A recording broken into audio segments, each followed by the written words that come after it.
Ayan, isang magandang hapon po sa ating lahat at welcome po sa ating panambahan. Welcome po sa Acts Church where we are gathered in love, we are united in faith, and we are anchored in Christ. So tayong lahat po ay tumayo at ating pong batiin ng ating mga katabi. Alam ko, na-miss natin ang bawat isa. Dahil September na, batiin po natin sila ng Merry Christmas. Ayan, Merry Christmas po sa bawat isa.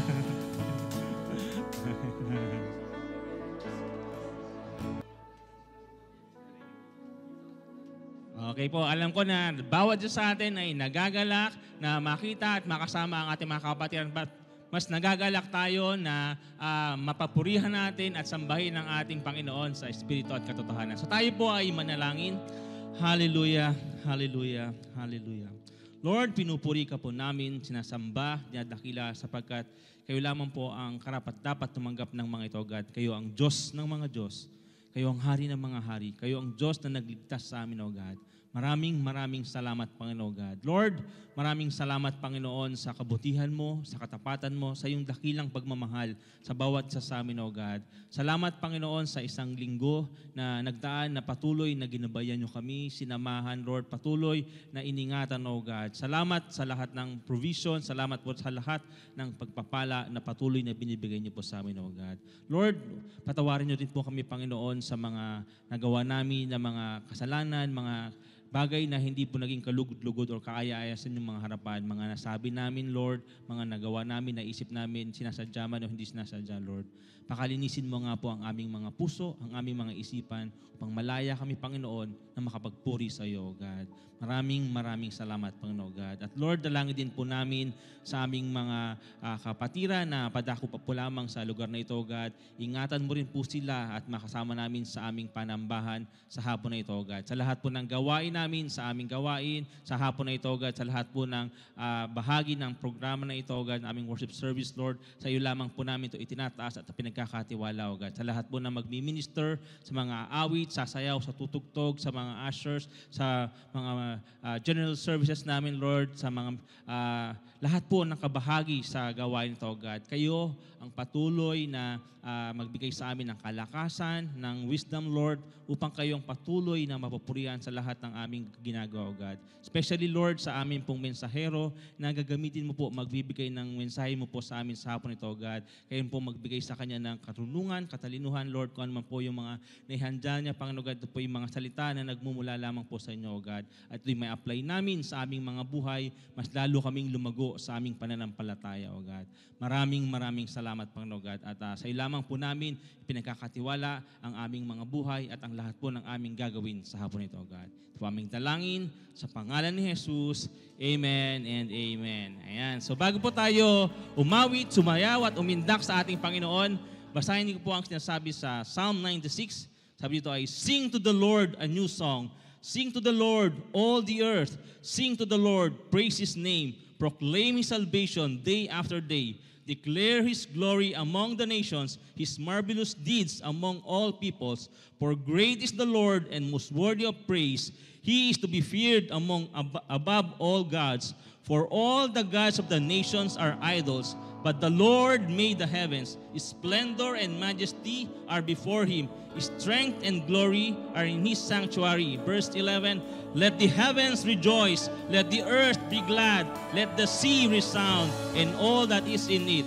Let the fields be jubilant, and everything in them. Let all the trees of the forest sing for joy. Let all creation rejoice before the Lord, for He comes to judge the earth. He will judge the world in righteousness and the peoples in His faithfulness. Praise the Lord! Amen! Praise the Lord! Praise God! Yun yung lyrics na kakantahin natin. So salamat sa Panginoon. So, good afternoon po sa ating lahat, Acts family. So, God bless us with another day. Indeed, His mercies are new every morning, every day. Panibago ang kahabagan, ang pagmamahal ng Panginoon sa atin. So, this is the day that the Lord has made. We will rejoice and be glad in it. Not because everything is perfect. Alam po natin yung reality na meron po tayong mga kanya-kanyang challenges, trials. Tayo po yung nakakaalam na sa mga sarili natin. Not because everything is perfect, but because He is present. He is faithful and He is worthy. worthy. So sabi po ng salita ng Panginoon, shout for joy to the Lord, all the earth. Worship the Lord with gladness. So yun po yung gagawin natin. Let's rejoice in Him and worship Him with gladness as we sing these songs. Yes, O God.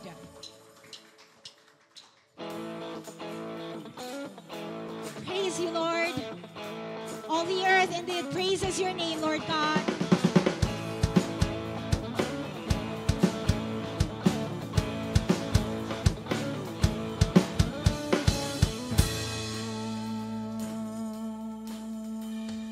Father, into your courts I will enter, maker of heaven and earth. I tremble in your holy presence. Glory, glory in your sanctuary. Splendor and majesty, Lord, before you all life adores you.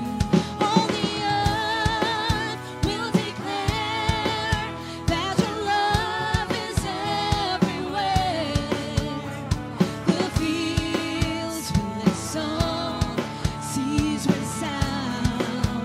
Hear the trees joyful cry, praising you in song and life.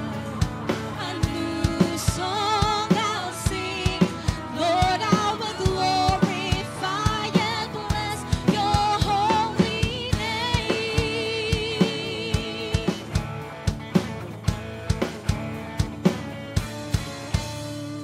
Jesus, Lord of all life and salvation, into your presence we come.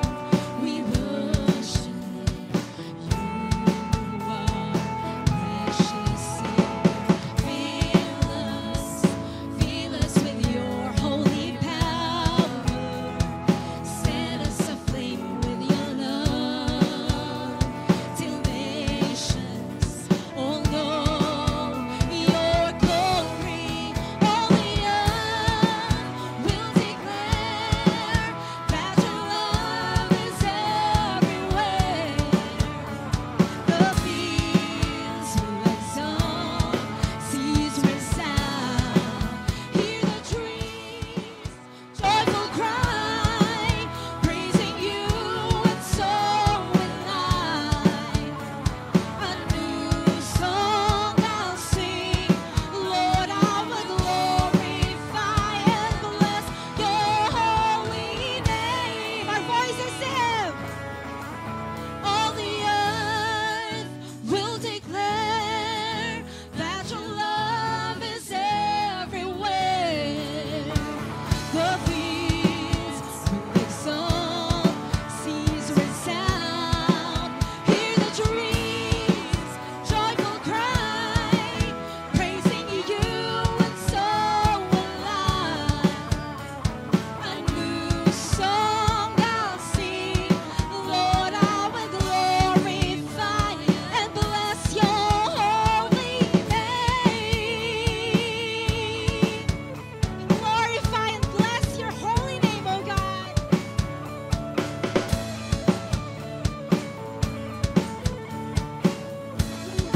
Hear the trees joyful cry. Hear the trees joyful cry, praising you in song and life. A new song I'll sing, Lord, I will glorify and bless your holy name. Glorify and bless your holy name. Glorify and bless your holy name, O God. Amen. Indeed, you deserve all the praises, Lord, the highest praises, O God. Salamat po, Panginoon. We praise you, we honor you, Lord God. Continue to worship you, Lord. Turn our eyes, fix our heart, our eyes on you, O God. The author and perfecter of our faith. For the joy set before you, Lord, you endured the cross, the shame, Lord, that we may have life, Lord God. So it is just right na ang puso po namin sa inyo po nakatuon, Panginoon, and that is what we desire, oh God. We praise you, we honor you, Jesus. Hear our songs, Lord.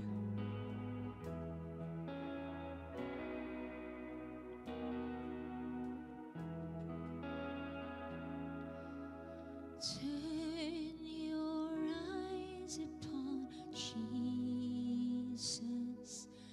Look full in his wonderful face.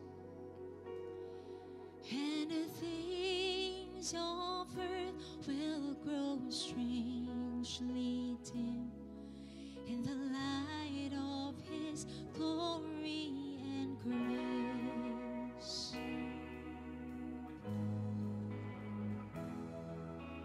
Turn your eyes to the hillside where justice and mercy embraced. There the Son of God gave his life for us, and a measureless debt was erased. Jesus, to you we lift our eyes. Jesus, our glory and our prize. We adore you, behold you, our Savior ever true. Oh Jesus, we turn our eyes to you.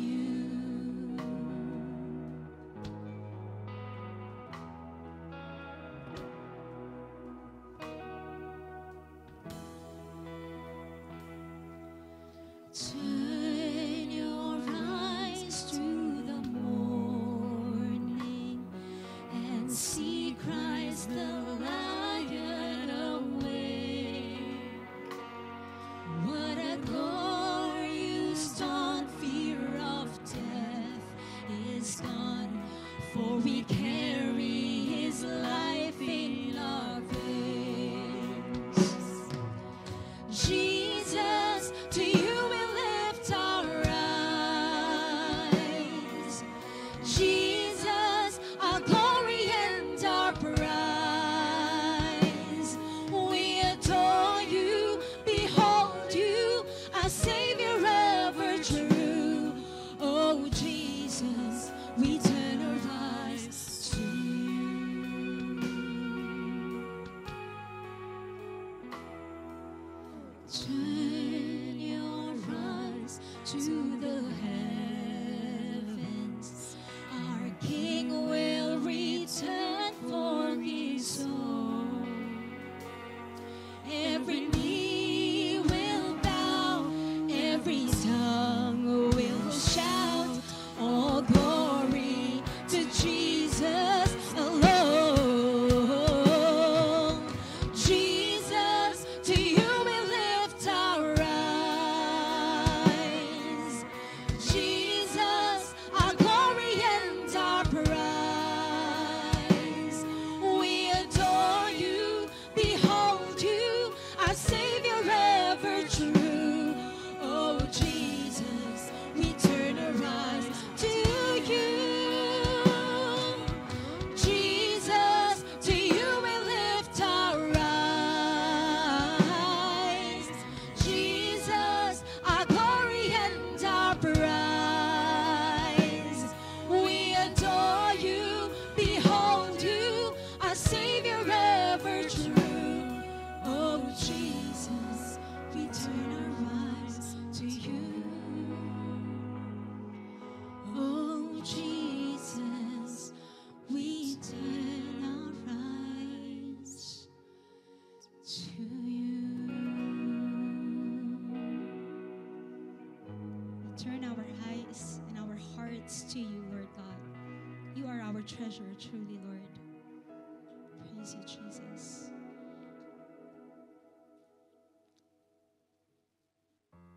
And we desire to give you the highest praises and honor that you deserve, O God.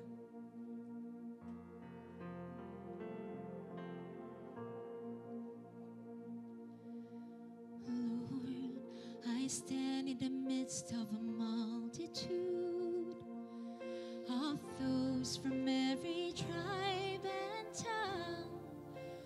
We are your people, redeemed by your blood, rescued from death by your love.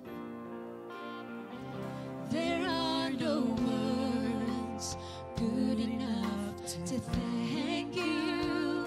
There are no words to express my praise, but I will lift up my voice and sing from my heart with all of my strength. Hallelujah, hallelujah, hallelujah to the Lamb. Hallelujah, hallelujah. By the blood of Christ we stand. Every tongue, every tribe, every people, every land, giving glory, giving honor, giving praise unto the Lamb of God.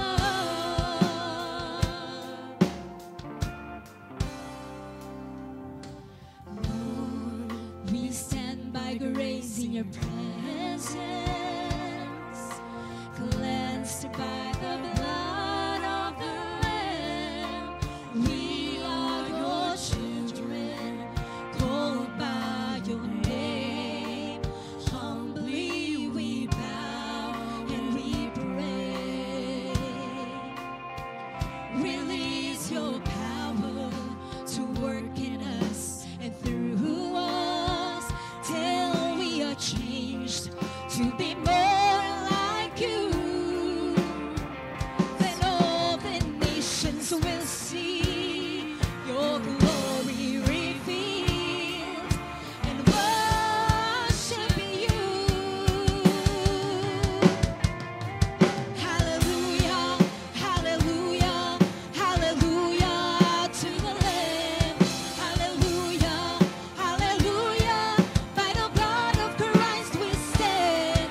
Every tongue, every tribe, every people, every land, giving glory, giving honor, giving praise unto the Lamb of God. And every knee bow, every tongue will confess, and every tongue confess that you are Lord of all.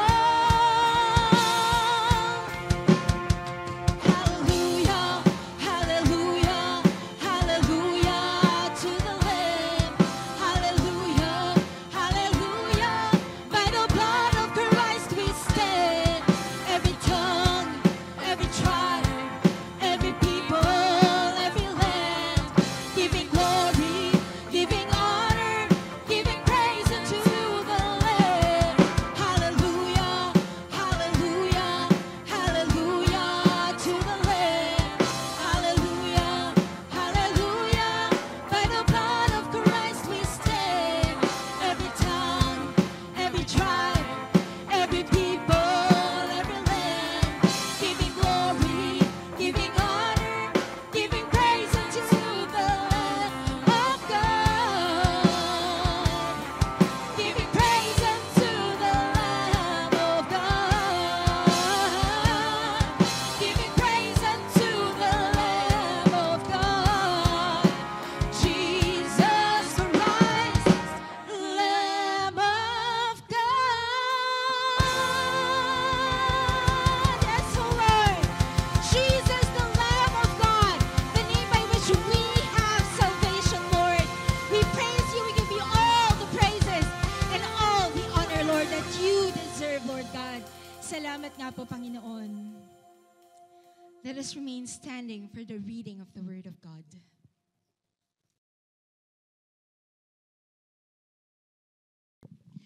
Our scripture for today is taken from the book of Romans, chapter 15, verses 8 to 13, New American Standard Bible. We will be reading the verses responsively and on the last verse altogether. Verse 8, "For I say that Christ has become a servant to the circumcision in behalf of the truth of God, to confirm the promises given to the fathers, and for the Gentiles to glorify God for his mercy, as it is written, 'Therefore I will give praise to you among the Gentiles, and I will sing praises to your name.'" Verse 10, again he says, "Rejoice, you Gentiles, with his people." And again, "Praise the Lord, all you Gentiles, and let all the peoples praise him." Verse 12, again Isaiah says, "There shall come the root of Jesse, and he who arises to rule over the Gentiles. In him will the Gentiles hope." Altogether, now may the God of hope fill you with all joy and peace in believing, so that you will abound in hope by the power of the Holy Spirit. This is the word of our Lord. You may now be seated.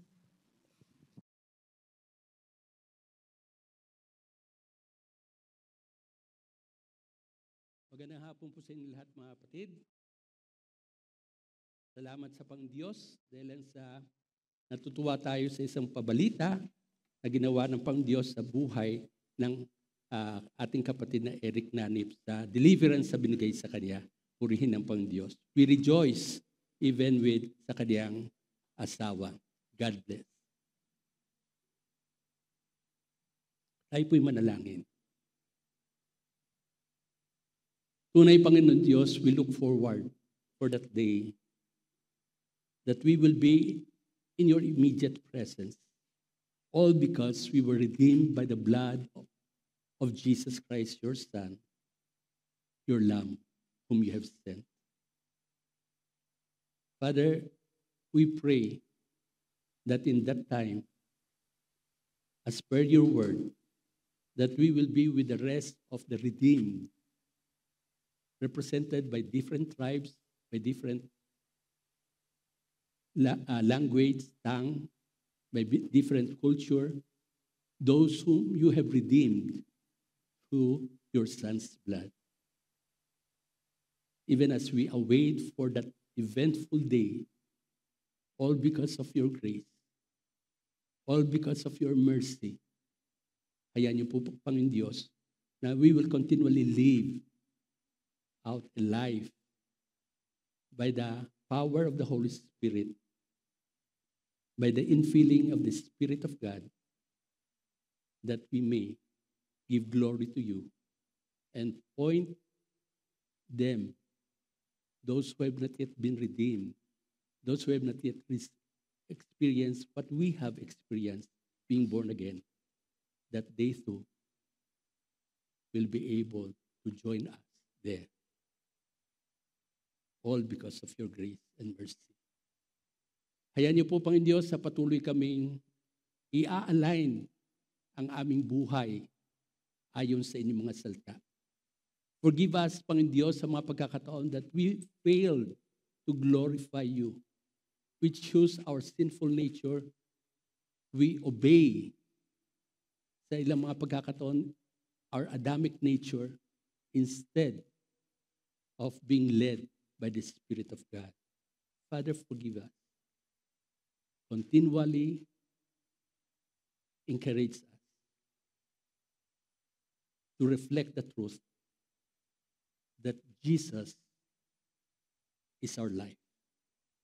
And accordingly, through your Spirit, may we live thereby. In Jesus' name we pray. Amen.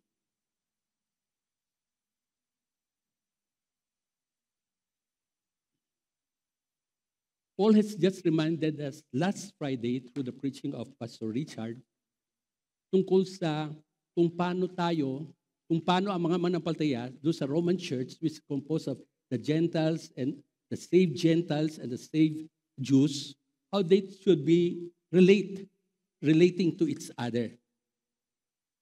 Hindi lahat ay pantay-pantay ang ating spiritual growth. All because of God. But at the same time, sa mga strong na mga mananampalataya, ay bigyan natin ng pansin at maging selfless tayo na instead na tayo ang masunod, ay tulungan natin sila. Bigyan natin sila ng pagmamahal, bigyan natin sila ng pang-unawa, ituring natin silang mga kapatid natin when in fact we are brothers and sisters in Christ, those who have received Christ as their Lord and our Savior. Na kung saan ay we don't please ourselves, our model is Jesus Christ. Jesus is actually the one who had submitted himself. Hindi niya pinili kung ano ang meron siya, kundi pinili niya na magpakumbaba and even have given his life for our life.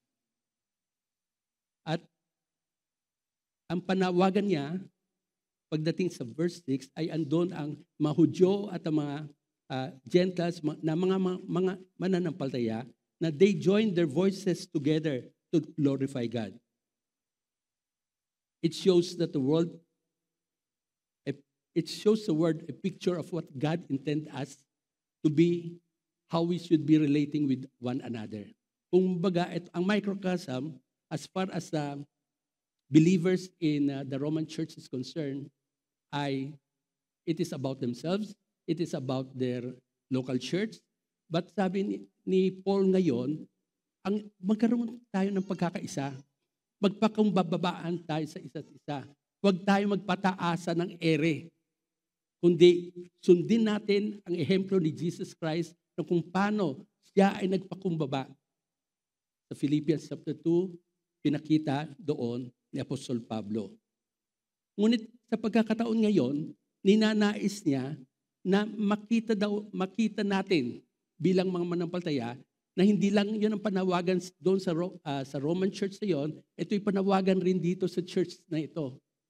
And yet we have to be reminded, this is our local church. We are a part of it because of sa biyaya ng Panginoon Diyos that we are related spiritually for those who have received Christ. Pero tandaan natin, God has a bigger perspective.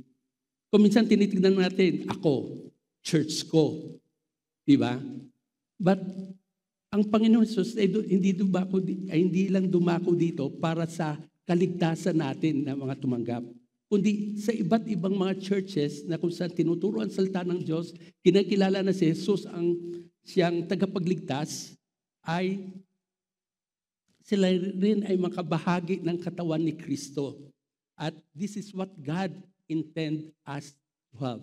Na magkasama tayo, mag-glorify tayo sa Panginoon sa pamagitan ng mga awitin, sa pamagitan ng mga gawa natin, na makitang unity natin ay bunga ng galaw ng Espiritu, and as a result of that, ay nagiging maganda tayong visual aid, so to speak, of a follower of Christ, of a disciple of Christ.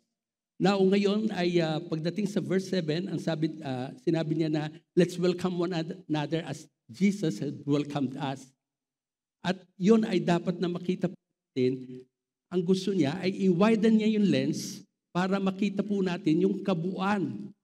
It's not about our church family only, it's not about you, but it's about what God is doing na pagdating ng araw, mga manampalataya from different tribes, different tongues, different culture, ay magkakasama-sama tayo doon at maranasin natin ang tunay na unity ng bawat isa. That the harmony within the church is not only within the local church, but it is within the body of Christ. Na huwag natin kakalitaan, na huwag natin isentro sa ating sarili, sa ating church, kundi sa kabuuang katawan ni Kristo in the latter end, in the future. In the future. So, ngayon po sa Romans chapter 15, verses 8 to 13, ay pinapakita ni Apostol Pablo dito kung paano si Kristo ay dumako to fulfill God's promises to Israel and to extend that mercy also to the Gentiles. This is not just about us, not just about our local church, as I've been saying. This is God's global story. Ito ang istorya niya. And God's story is history. And we are part of God's story. And accordingly, we had to fulfill yung roles natin, yung bahagi natin. Instead makitang kapintasan, kundi makita natin kung paano tayo magpapalakasan sa isa't isa. Yamang hindi naman pare-pareho tayong malalakas at merong mahina, merong mas malakas, merong mas malakas pa. Pero at the end of the day, mahihina pa rin tayo because we have not yet gone to that perfect place when which we will live out yung eternal life po natin. So makikita po natin doon sa picture ay yung kung paano binuklat ang Biblia from Garden of Eden up to the book of Revelation para makita natin ours is just a portion of that story. And we are part of it, praise God. But the global story, it's not about us. It is about God pagdating ng araw. And yet we have to practice sa ating pamumuhay bilang Kristiyano na mamuhay tayo, na sumusunod tayo sa Espiritu ng Diyos, sumusunod tayo doon sa mga katuruan na ipahayag magmula sa salita ng Diyos.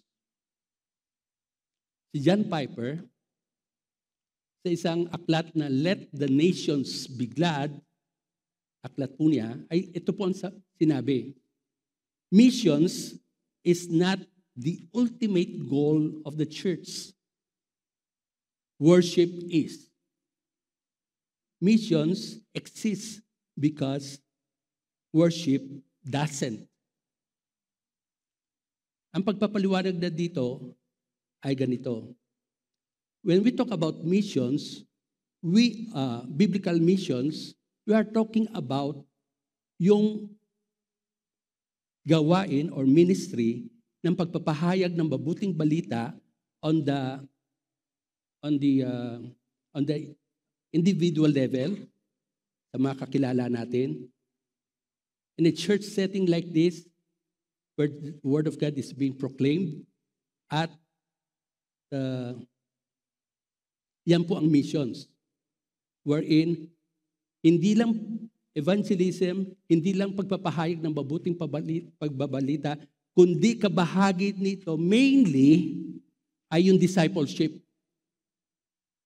Na sa pamamagitan ng pamamaraan na ginagawa natin na kung saan ay may mga small groups po tayo, binababa ang katuruan magmula sa level ng mga SG na kung saan ay mayroong 5 hanggang 6, most probably, o 3 miyembro na pinag-uusapan ang practical side na kung anong natututunan po natin. That's part of discipleship.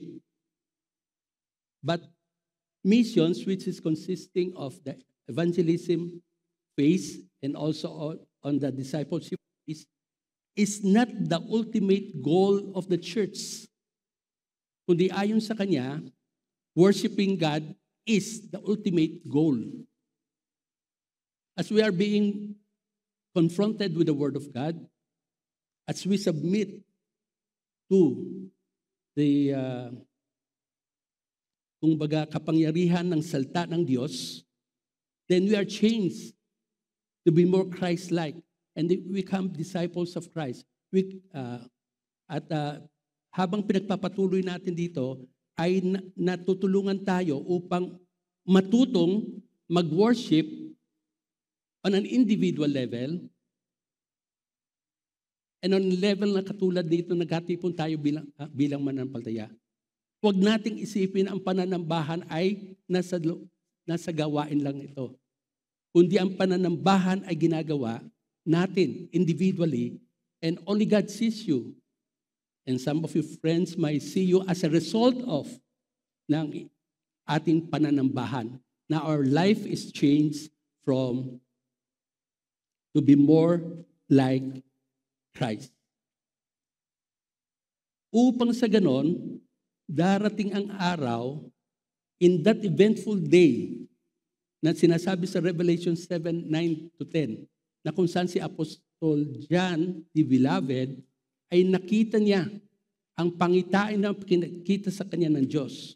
At naisulat niya ito sa Revelation. Sabi niya dito, after these things I looked, and behold, a great multitude which no one could count, from every nation and all the tribes, peoples, and languages, standing before the throne and before the Lamb, capital L, clothed in white robes, and palm branches were in their hands. And they cried out with a loud voice, saying, salvation belongs to our God, who sits on the throne, and to the Lamb. Yan yung mangyayari in the future na sa pangitain ay pinakita ng Panginoon na kung saan people of different tribes and different color na binili sa pamamagitan ng dugo ni Kristo, nagkaroon ng pagkakataon at hindi nagkaroon ng pagkakataon. Should I say na nag-decide while living here on earth na when he was being confronted with the Spirit, with the Word of God, he submitted to the Word of God, to what it is claiming about Jesus being the Savior, about He is the only way. And if we have done so this, nag-decide tayo, that day ay nagsimula na ang ating buhay. At ngayon ay, kumbaga, panawagan lang sa mga kapatiran, sa mga bago na narito, na yung mga dalawang baristang andito ay ikalawang beses nilang makasama natin dito sa worship service. At ang isang kaibigan po natin na nag-sign up at parang pangalawa o pang-unang beses yung dadalo pero nakapag-basketball na siya. So I would understand na sinundo ni Moods, okay? Ay yun ang prosesong dadaanan para lumago kung tumanggap na. Kung hindi pa, ay makita kung anong ino-offer ng ating Panginoon at mag-respond positively. Actually, kung makikita natin sa visual aid, kung meron lang ito, ay makikita po natin isang arrow which is sent, ang ibig sabihin, at isang cross na sa loob ng puso, which means salvation, sent to save, sent to share the gospel so that some may respond positively, and it's time for them to receive so that they might be saved. Yan po yung tinatawag nating missions na ma-disciple. Kasi sa discipleship, tuturuan tayo paano mag-worship, kung paano ang buhay natin ay mag-align doon sa kung anong gusto ng Diyos in the end. Because missions will hihinto na, it will cease. But worship will remain forever, throughout eternity. And that is what we will be doing before God, worshiping God, because He is the only one who is worthy of all the praises of the redeemed. At yun ang tignan natin na nawa ay nasa ganung kalalagayan na tayo that we have decided. And we would like not to offer, hindi offer lang kayo na magkaroon ng pagkakataon ng mag-basketball, kundi pagkakataon na mapakinggan nyo ang mabuting pabalita and mag-respond kayo for your good, for your best, because what God sent is not anything but rather a person in the name of His Son, Jesus Christ. So, ang discipleship, which is evangelism and discipleship, ang missions composed of evangelism and discipleship is only a pathway But worship is the destination para sa lahat ng makakakilala. When which sa image na ito ay two hands raises to the glory of God. God sends His Son and tayong mga disciples si Jesus. People saved, God glorified as He is being worshipped, as He is enthroned rightfully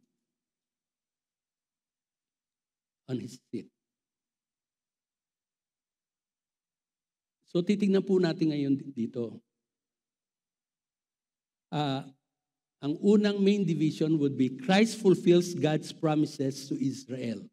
In Romans 15:8, for I say that Christ has become a servant to the circumcision in behalf of the truth of God, to confirm the promises given to the fathers. Tandaan po natin, for I say that Christ, si Kristo, ay naging servant. What do you mean by servant? Usually dulos ito. Bond servant, sumusunod. Sumusunod sa ang ating Panginoon sa kanyang Ama, sa Diyos Ama. To the circumcision. Circumcision is actually sign ito, na tanda ito, as far as Hebrew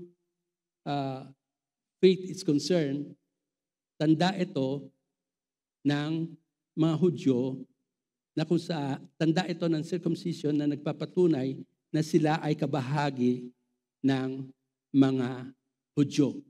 So kaya nga mga bata, 6 days old or so, ay tinutuli na sila upang yun kasi yung tanda ng Abrahamic covenant na inutos ng Panginoon Diyos. When it was said that servant to the Jews in behalf of the truth of God to confirm the promises given to the Father. So mayroong mga pangako ang Diyos. At itong mga pangako ng Diyos ay binigay niya sa mga fathers. Sino ba yung mga fathers? Ang mga fathers sa tinutukoy dito ay si Abraham, si Isaac, at si Jacob. At sinabi dito na si Christ, kinonfirm niya ang mga promises na binigay sa mga fathers. So pinapakita dito na una, pakinggan natin ang sinabi sa Genesis chapter 12 verses 1 to 3. Now the Lord said to Abram, go from your country and from your relatives, from your father's house to the land which I will show you, and I will make you into a great nation, and I will bless you and make your name great, and you shall be a blessing, and I will bless those who bless you, and the one who curses you, I will curse, and in you all the families of the earth will be blessed. Yan ang sinabi ni Yahweh kay Abraham. Pumunta ka doon sa lugar na idadako kita. So, ang pangako, land.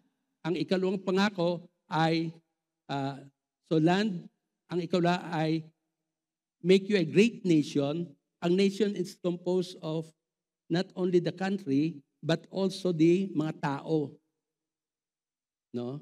Then, in you, all the families, at sa pabangkitan mo, Abraham, lahat ng pamilya ng earth, ng daigdig, ay mapapagpala. You will be a channel of blessings. Yun ang sinabi ni Yahweh, ng Diyos Ama. Ngayon makikita natin, yun rin ang sinabi kay Isaac. Inulit rin lang doon. Sabi doon, multiply your descendants, then lands, tapos yung ikatlo, by your descendants, all the nations of the earth shall be blessed. Pagdating dito kay Jacob sa Genesis chapter 28, 13-14, ay ganoon rin ang sinabi, the land on which you lie, I will give to you. Then sabi niya, your descendants will also be like the dust of the earth. Kung doon sa isa ay sinabing, descendants are as the stars of heaven. So yung dami ng mga tao, ng mga population nila, ay pinangako rin ng Panginoon. Maging sa apo ni Abraham na si Jacob. Same ang pangako. Ngayon, bibigyan natin ng pansin at gustong bigyan ni Paul ng emphasis ay hindi tungkol sa land at hindi tungkol sa mga sa a great nation o maraming mga descendants as the stars of heaven, kundi yun itong ikatlo. By your descendants, all the nations of the earth shall be blessed. Okay? So, ano yun? Ano yung pangakong yun? Galatians 3:16, now the promises were spoken to Abraham and to his seed. He did not say, and to seeds, as one would in referring to many, but rather as in referring to one, and to your seed, that is Christ. So ang pangako kay Abraham, na ibibigyan siya ng isang seed, isang binhi. Tinukoy yun ni Apostol Pablo sa mga kapatiran sa taga-Galacia, na itong seed na ito ay tumutukoy lang sa isa, hindi sa marami. At itong seed na ito ay si Kristo. So, ibig sabihin, God's covenant promises to Abraham find their true fulfillment in Christ. The promise, capital S, seed sa ibang version. So, si Kristo ang binhi. Now, Galatians 4:4 says, but when the fullness of the time came, God sent His Son, born of a woman, born under the law. Kailan pinadala ng Diyos ang kanyang anak na walang iba kundi si Jesus, na siyang seed of Abraham, galing sa linya ni David, when the fullness of time came. Sa takdang kapanahunan, itinakda ng Panginoon na darating ang kanyang anak, ipapanganak siya bilang tao, magmula sa sinapupunan ni Maria, at the fullness of time. Sa mga nag-aaral sa TE, alam po natin, the Roman Empire rose to power. It was a Pax Romana, time of peace. It was also a time na maraming construction na ginagawa, mga paved roads na ito. At it was a time na eventually, at the coming of Jesus Christ, even 30 years after, ay hinug na para may pahayag ang mabuting balita, pumalat sa mga hentil hanggang sa kasulok-sulukan through the commerce na nangyayari doon sa Sea of Galilee. Maraming boats na dumadako, may export, may import, so to speak, may mga taong dumadako, mayroong palabas, mayroong papasok, at napapakinggan nila ang tungkol sa Panginoon Jesus. At nadadala ang iba ay nadadalang mabuting pabalita, pabalik sa kanilang bayan, sa kanilang kamag-anakan. And then, because it was a time when the communication was such in a way that it was perfect. Perfect. God has all His perfect timing. It's the idea that God had been directing history, because history is His story. He is sovereign. Praise God. And 2 Corinthians 1:20 says, for as many as the promises of God are, in Him they are yes. So kung gaano kadami daw ang mapangako ng Diyos para sa Israel, kay Kristo, it's a yes. All yeses, ibig sabihin nun, magkakaroon ng kaganapan. Ang tagal-tagal nilang hinintay ang pagdating ng isang Messiah in the prophesied in the olden time, in the Old Testament. At dumating in their time about 500 years or 700 years after Isaiah's prophecy. Ang tagal. But it was a proper time. At nung dumating, nalaman nila ang nangangakong Diyos na si Yahweh, na pinangakuan si Abraham, si Isaac at si Jacob, nagkaroon ng katuparan 700 years after. But it was a perfect time. Nang pinapakita lang dito, hindi nagkakamali ang Diyos. Pag pinangako niya, mapanghawakan natin. Maghintay lang tayo. At kung minsan, ang tagal. Ako, kailan ba lalabas si Eric? Pagkapangako ng asawa ng sponsor niya, na nabalitaan ko ay sinabing, ngayon, araw na ito, o kinabukasan, ay umabot pa ng 3, 4. But that was a perfect time. Maraming natutunan rin. Naging mas mayaman ang birthday boy. Doon pa naman sa preso, siya andon. For a reason, not his fault. Pinahintulutan ng Diyos for purposes na ma-realize nila Denise at Eric. So, ang makikita natin para itong isang karpintero, it's like a builder, nagtatayo ng bahay. Sinimulan niya ang pundasyon, which is actually sinimulan niya in the time of the Old Testament. Then, nung bumalik siya in the New Testament, itong builder na ito, pagkatapos ng pundasyon, sinimulan na niya ang pagpapatayo. The house, exactly as he has said, he would build and finish. That's what God has done. He laid the foundation in the Old Testament and he finished it in the time of Christ. Maaasahan. So, sabi sa Hebrews 10:23, let's hold firmly to the confession of our hope without wavering. Huwag daw tayo pag ganun-ganon, nagwe-wave na hindi firm. For he who promised is faithful. Our hope is settled on a firm foundation. Whatever he promised, accordingly he will do it for his glory, according to his timing. And in the way he chose, what we have to do is to submit and say, Lord, I cannot understand but I know you are wise. You are all-knowing. Yung pagdidil ng Panginoon Diyos sa buhay ng bawat isa sa atin.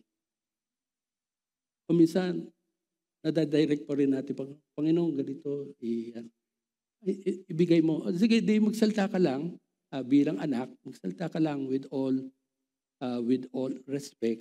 But then, God answers it in ways He chose to. Tama po. Sabi nga dito sa Numbers 23:19, God is not a man that He would lie, nor a son of man that He would change His mind. Has He said, and will He not do it? Or has He spoken, and will He not make it good? God never lies. Unlike man, God never changes His mind or breaks His word. May nagsabi ng ganito, God, even in the hardest times, we can trust that God remembers the promises and He fulfills them. He will never abandon us. Sabi sa Hebrews 13:5. He will supply all our needs. Base ito sa Philippians 4:19. And He gives us His peace. John chapter 14:27. His promises never fail. Ano man kalalagayan kayo naroon ngayon, nasa high kayo o nasa low level for some reasons, tandaan natin, even in the hardest times, huwag tayong magduda sa Diyos. At kung dumarating sa pagkakataon bilang tao ay nagduda tayo, sabihin natin, Lord, forgive me. Help my unbelief. I hold on to your promise. So ang application, lean on God's promises. Ang Bangko Pilipino for 25 years ay matatag, subok ng patibay, nasasandalan.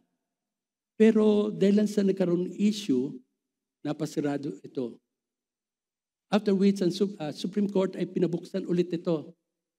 And for little more years, ay bumigay na rin. Human institutions, mabuhay. God's institution, salita ng Diyos, you can lean on. At kung minsan, magugulat ka na lamang in the way He answered it. He's all wise. God's story doesn't end there. When Jesus came as a Jew, He was born under the law. So the nation Israel is actually a nation that is under the law of God. Rest of the nations are called as Gentiles, yung mga tao, o nations ang sinasabi. Kaya pag nakita mo nations, they're referring to non-Jewish nation. Nations. God's story doesn't end with Israel na na-fulfill niya. It overflows. Umaawas ito. His mercy is wider than Israel. Malitang Israel. Pinili siya for a reason. Hindi naman siya malaki. Pero sa sarili ng Diyos, sa kaisipan ng Diyos, pinili niya ito. Pero tandaan natin, ang plano niya ay hindi lamang para sa Israel, kundi yung plano niya na i-redeem yung mga under the law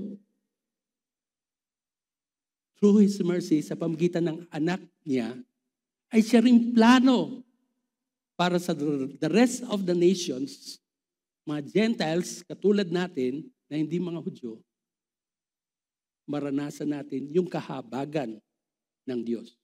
Romans 15:9a says, and for the Gentiles to glorify God for His mercy sa kanyang kahabagan. The Hebrew word na Gentiles is goy. Ang ibig sabihin, yung mga Gentiles, no? Pero the term originally meant nation. But in biblical context, it came to refer to non-Jewish nations and people. Di ba, may isang talata doon that Jesus came to His own. What is that own? His own people. Who is His own people? Mga Jews. Pero tandaan natin, hindi lamang pala siya pinadala doon, pero ang overall plan ng Panginoon ay pagdating ng araw ay hindi lamang Hudyo na naniniwala at sumasampalataya sa Kanya ang makakasama doon sa heavenly na eksena na yon, kundi pati yung mga hindi Hudyo, mga hentil na katulad natin, makakasama rin niya dahil lang sa nag-overflow ang kanyang mercy para sa mga Gentiles. The term originally meant nation, but in biblical context, it came to refer to non-Jewish nations and people, especially in contrast to the Hebrew nation. Okay. So, pakinggan nyo ha. So, meron bang mga hentil na nakakilala sa Panginoon, sa kanyang kapangyarihan? In the Old Testament time, meron po. Itong babaeng ito ay nagsabi ng ganito, for the Lord your God, He is God in heaven above and on earth below, from whose lips nanggaling ang mga katotohanan na ito, ng pagkilala, pag-acknowledge doon sa Diyos ng Hebrew nation. Magmula sa bibig ito ni Rahab. Hindi lamang siya ang naligtas, kundi ang kanyang mga kamag-anak na naniwala at naniwala sa God of heaven. Siya po ay isang kaananay na nakatira dito sa Jericho. Sa kahabagan ng Diyos, hindi pa dumatating si Kristo. Hindi nila alam yung tungkol sa Mesaya na ito, na anak ng Diyos. Pero sa kahabagan ng Diyos, itong hintil ay naligtas. Sa totoo lang, kasama siya sa lineage ni Jesus Christ. Kung baga, isa siya sa mga ninuno ni Jesus Christ, so to speak. Tandaan nyo, prostitute siya. We're saved believer. Sino nagsabi nito? Your people shall be my people and your God, my God. Si Ruth. Sino si Ruth? Moabite siya. Taga-Moabite siya. No? Moabites siya. Pero sabi na sa kanyang mother-in-law na isang Hudyo, ang iyong bayan ay magiging aking bayan. Ang iyong Diyos, magiging Diyos ko. Iiwanan ko ito. Kasama rin siya sa genealogy ng ating Panginoon Jesus. Sinong sabi nito? Behold, now I know that there's no God in all the earth except in Israel. Si Naaman, isang captain sa Syrian army, nang siya ay sumunod doon sa sinasabi ni Elisha dahil sa itinuro ng Panginoon ang pamamaraan ng kaligtasan niya magmula sa ketongin. Doon sa mga ketong na meron siya. Yun ang deklarasyon niya. Ang kahabagan ng Diyos ay sumakanya. For this is what the Lord, the God of Israel says, the bowl of flour shall not be used up, nor shall the jar of oil become empty until the day that the Lord provides rain on the face of the earth. Anong nangyari dito? Elijah was sent. I'm sorry, I'm not sure whether Elijah or Elisha, but the prophet of God was sent by God to go to that place where there is suffering. May famine doon. At itinuro ng Panginoon Diyos ang taong pupuntahan niya o yung lugar na pupuntahan niya. At na-meet niya itong babaeng ito na naniwala. Naniwala doon sa sinabi ng propetang ito. The Lord, the God of Israel says, ano ba sinabi? Then pagdating sa 15, so she went and did everything in accordance with the word of Elijah. Sinunod niya ang Diyos. Na Diyos na Elijah was saved. And also, sabi niya, and he and her household ate for many days. Pati yung kanyang anak. She and he and her household. Naniwala sila. Naniwala siya. Gentiles believers in Old Testament. Then, etong sa Nineveh, si Jonah, nagmamaktol na. Hindi nakikinig, pinaulit ng Panginoon Diyos sa pumunta ka. Mangaral ka pa rin. Then, doon sa huling preaching niya, then the people of Nineveh believed in God. They are Gentiles. They are not born in the economy of the Hebrews. And they called the fast and put on sackcloth, from the greatest to the least of them. When the word reached the king of Nineveh, he got up from his throne, removed his robe from himself, covered himself with sackcloth, and sat on the dust. Pagpapakita ng repentance. What a rightful response. Repentance. And they were saved. The city of Nineveh, a Gentile city. Then kung titignan natin, nung magpapatuloy itong si Paul, si Pablo, nasa Romans ulit tayo, no? Ay sinabi niya na ang kahabagan ng Diyos ay nag-overflow sa Gentiles. Diba? Sa mga Gentiles. Tapos pinakita rin naman niya na sa totoo lang, ay dati pa, nasa Old Testament na, nasa salita na ng Diyos. Kasi yung mga kinote ng mga verses, ay itong kinote sa 9b, therefore I will give praise to you among the Gentiles and I will sing praises to your name, came from Psalm 18:49. Verse 10, rejoice you Gentiles with his people. Deuteronomy 32:43. Pagdating dito sa isa pang kinote ni Paul, galing ito sa Psalm 117, verse 1. Praise the Lord, all you Gentiles, and let all the people praise Him. pagdating sa verse 12, there shall come the root of Jesse, and he who arises to rule over the Gentiles, in him will the Gentiles hope. Mga pangitain ito.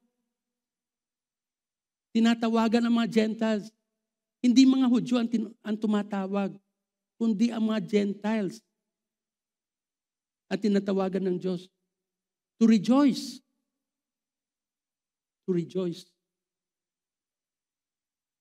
So makikita po natin sa Isaiah 49:6, andito ang isang panawagan. He says, it is too small a thing that you should be my servant, to raise up the tribes of Jacob and to restore the protected ones of Israel. I will also make you a light of the nation. Now, itong servant na ito is not in hindi capital S, iba capital S eh. Pero itong servant na ito, ang primary na tinitignan dito ay ang nation of Israel.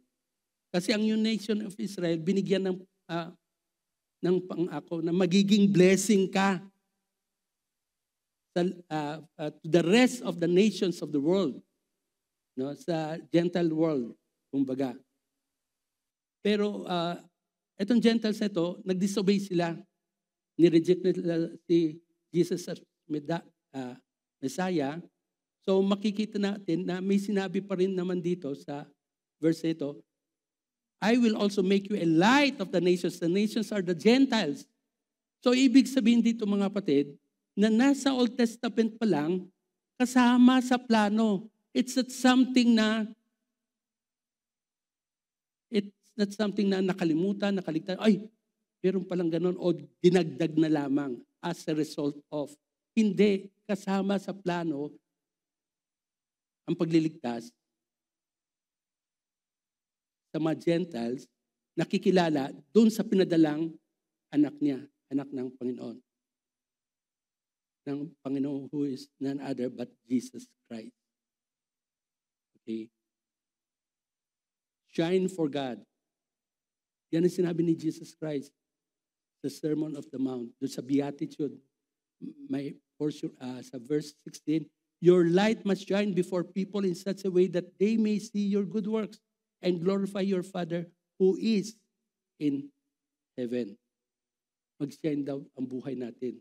In that context, context natin ngayon, ay pwedeng ma-apply yan because we are tagapagdala ng liwanag ni Kristo.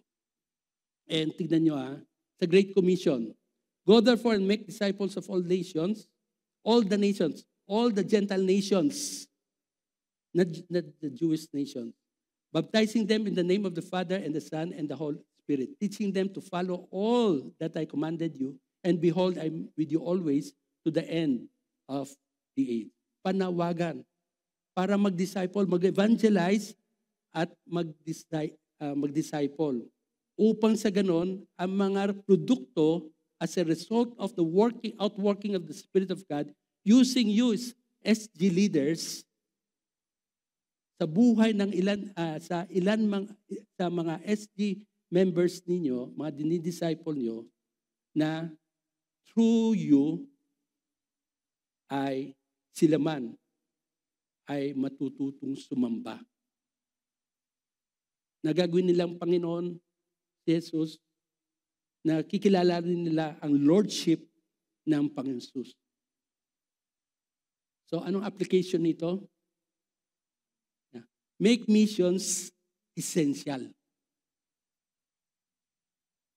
But remember, missions, dun sa sinabi ni John Piper, it is essential, but it has a lifespan. Kasi pag andun na tayo sa langit, sino pang evangelizein natin? Wala na. It will be coterminous. No? Coterminous in its hihinto yun, pero, hindi coterminous, pero magpapatuloy ang worship. At yung worship ang hinahanap ng Panginoon. Hindi lang marami kang alam sa salita ng Diyos objectively, kundi pinamumuhay natin sa bigay natin ng pagkakataon sa Banal Espiritu na gumawa sa ating puso, And the result would be our response will be Christian life. Kanina, papunta kami dito, papunta ng church. Meron kong minamadali na hinihingi kay Leng. O, dalan mo. Saan na yung tissue? Sabi kong gano'n. Hindi ko naalala. Actually, mali yung nasabi ko. Sabi ko, sorry. Kung nagkamali tayo, humingi tayong sorry. Hindi naman tayong perfectong wala nang gagawing kasalanan. Huwag lang natin intentionin. No? Iba naman yon. Pero ang sinasabi natin, make missions essential, but yung produkto na mahalaga is worship. Yung worship pagpapatuloy, ang missions hihinto na. Kaya worship doesn't. Yun ang sabi doon sa close na yon. So, at times we act ways na kuminsan maaaring hindi tayo anak ng, ang dating parang hindi tayo anak ng Diyos. No? Pero ang anak ng Diyos nagkakasala. While we are still here on earth with this physical, with this sinful nature, the Adamic nature that we have. Okay, ikatlo. Third, God fill His people with hope. Romans 15:13. Now may the God of hope fill you with all joy and peace in believing, so that you will abound in hope by the power of the Holy Spirit. Mag-abound tayo sa pag-asa. At ang pag-asa natin ay yung kapangyarihan ng Banal Espiritu, who Himself is the third person of the triune God. Kung titignan natin by the power of the Holy Spirit, di ba ang fruit ng Holy Spirit is love, joy, peace, long-suffering, and so on and so forth. So, ngayon, ang sinasabi dito ay yung bunga ng Espiritu ay patuloy na managana sa atin. Even as God continued to pour His mercy toward the Gentiles, and we are assigned by God to be His witnesses, na patuloy tayo mag-share ng gospel sa iba't ibang mga pagkakataon, according sa ibinigay sa ating pagkakataon ng Panginoon Diyos, na dapat hindi natin i-miss. Tignan nyo, ang ilang taong babangkitin ko ng mga mananampalataya na filled with the Spirit of God. Acts 16:25, but about midnight, Paul and Silas were praying and singing hymns of praise to God, and the prisoners were listening to them. They were joyful, despite of the fact they are in chains.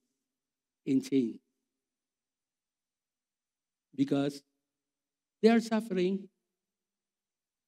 pero hindi dahil sa maling ginawa nila. Wala silang maling ginawa sa harapan ng Diyos. In that sense, na dahil sa they were imprisoned dito sa Philippi after being beaten. Dahil sa yung ginawa nila ay tama bilang manampalataya na magturo, no, ng salita ng Diyos. The example teaches us to glorify God even when suffering unjustly. And who can? Kung hindi ka Kristiyano. And we can because of the Holy Spirit. Our hope is deeply seated on God's deity. Nangako siya, gagampanan. But he, being full of the Holy Spirit, looked intently into heaven and saw the glory of God and Jesus standing at the right hand of God. Ito yung tungkol kay Stephen, who was persecuted because of how he dealt, because of kumbaga sinare niya yung history ng salita ng Diyos at obviously, he is defending his faith. And Mary said, behold, the Lord's bondservant, may it be done to me according to your word. And the angel departed from her. He trusted in God's word. He have peace. Joy, peace, ay mapapasa atin. Dahil ang Espiritu ng Diyos ay nasa atin. It is us limiting the Spirit of God in a way if we don't allow Him to continually pour out at gumawa ang bunga ng kanyang presensya. Third application, make missions essential. Make missions essential. God's global story. Christ has come. Mercy has reached us. We are sent, as could be seen from Acts 1:8, but you will receive power when the Holy Spirit has come upon you, and you shall be my witnesses, both in Jerusalem and in all Judea and Samaria, and as far as the remotest part of the world. We are sent until every nation worship. Every nation. Dito, hindi ibig sabihin lahat ng nation maliligtas. Lahat ng nation ay merong maliligtas yung mga niniwala kay Jesus as a result ng paggamit sa atin ng Panginoon Diyos ng pag-share. Jesus promises the Holy Spirit to empower His followers and not for comfort alone. Kasi ang Holy Spirit ina-associate natin doon sa kanyang pagiging comforter when in fact, it's true. He is a comforter. But at the same time, He is one who will empower us, mga followers ni Kristo, para dalhin ang mabuting pabalita patungkol kay Kristo. Jesus came to fulfill all the promises ng Panginoon Diyos. God's mercy overflow and uses ang kamatayan ng ating Panginoon sa bundok ng Kalbaryo na sumakop na maging effective rin sa mga maniniwala at kikilala sa Kanya. So, galaw na rin ng Banal Espiritu pagpapahintulot natin bilang tao at natin bilang mga manampalataya ngayon. And we are sent to continue the work until such time that mga kikilala, maniniwala, o mga sabi kasi may bahagi rin ng salita ng Diyos, sinasabing sa lahat ng mga napili ay magkakasama-sama tayo to worship God. Every tribe, every language, every dialect, so to speak, to the glory. So what will you do? Make missions essential. Be a part of SG, essential part of SG, at ipamuhay mo ang buhay bilang tagasunod ni Kristo. Magpa-fill ka sa Banal na Espiritu. At habang naghihintay tayo, tuloy pa rin ang trabaho until the last one will hear.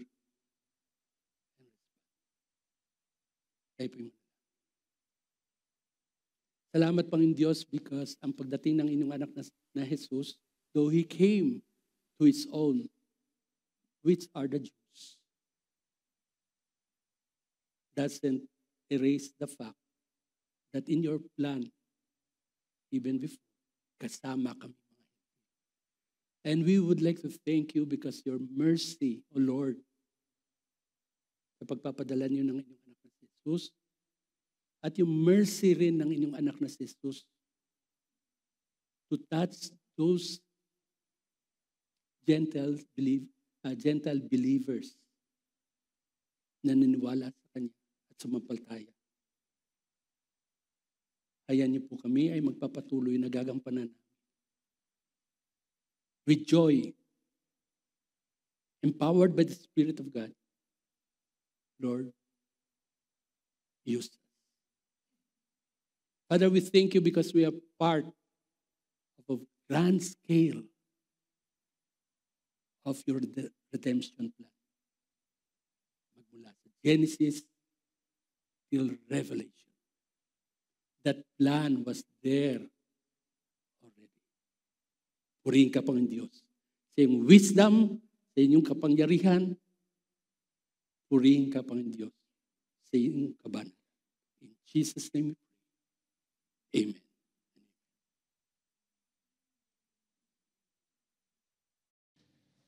Our Father in heaven, we praise you, God, for who you are. We thank you, O Lord, for your faithfulness in our lives, your faithfulness in this church.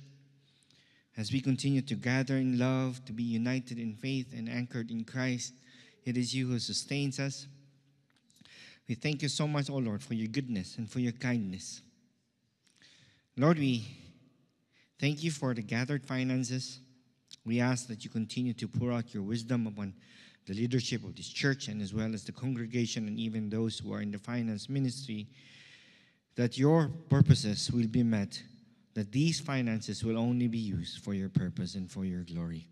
Lord, we thank you for those who are celebrating their birthdays. Lord, may you continue to teach them to number their days. May you continue to speak to them, that every moment of their lives are to be used for your purpose and for your glory, and for that they may enjoy, just like what we have learned today, that we will be filled with joy and peace as we continue to abound in the Holy Spirit and hold on to the hope that we have, that one day we will spend eternity with you forever and ever. And Lord, we also pray for our first-time visitors. Lord, thank you for bringing them in this church. We pray, O Lord, that you would continue to speak to them, that you would work in their lives, and even, Lord God, to quicken their souls, and they may continue to come together with us as we continue to worship you and praise you, not only in this place, but as well as every moment of our lives. For indeed, whatever we do, whether we eat or drink, we do it for your purpose and for your glory. Lord, thank you for your great reminder today. As we are reminded by your faithfulness, as we are reminded by your perfect timing, as we are reminded of the mission that you have given us, that the sole purpose of everything is for your glory, we also remember our sister Mayan Abuena, who is having, just like Paul, as he claimed, as he asked so many times, that the thorn in his flesh be removed. Lord, we pray that you would do the same, that you would remove the thorn in the flesh of our sister Mayan Buena, because she has, and we don't really know what exactly the kind of sickness and even the severity of it, but we know, Lord God, that she is experiencing this weakness and suffering physically. We pray, oh Lord, that you would extend your healing hand, for we know that you are the God who heals, for you are the God who does miracles.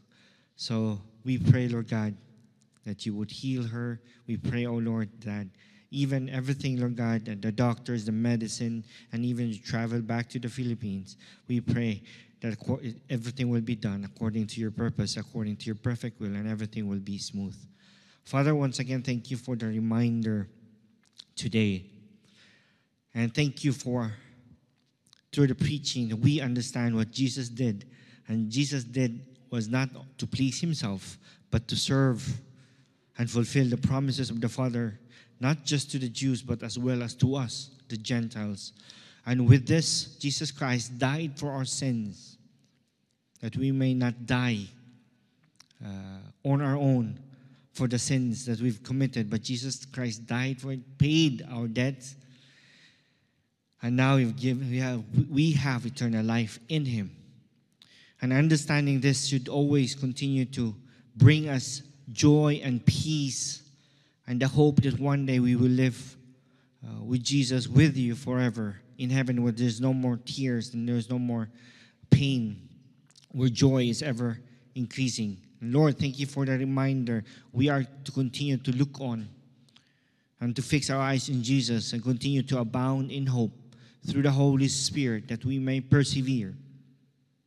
And thank you, O Lord, for the reminder that as we look on to Jesus, we are to be united with one voice to praise Him and to glorify your name. Lord, thank you for teaching us today that what we do, our missions, our strive for holiness, and for us being changed into the likeness of Christ, has one purpose, and that is to worship you and to glorify your name. Now, brothers and sisters, may the love of the Father, the salvation of the Son, and the empowerment and the fellowship and the comfort of the Holy Spirit be with us all. In Jesus' name, amen. Amen.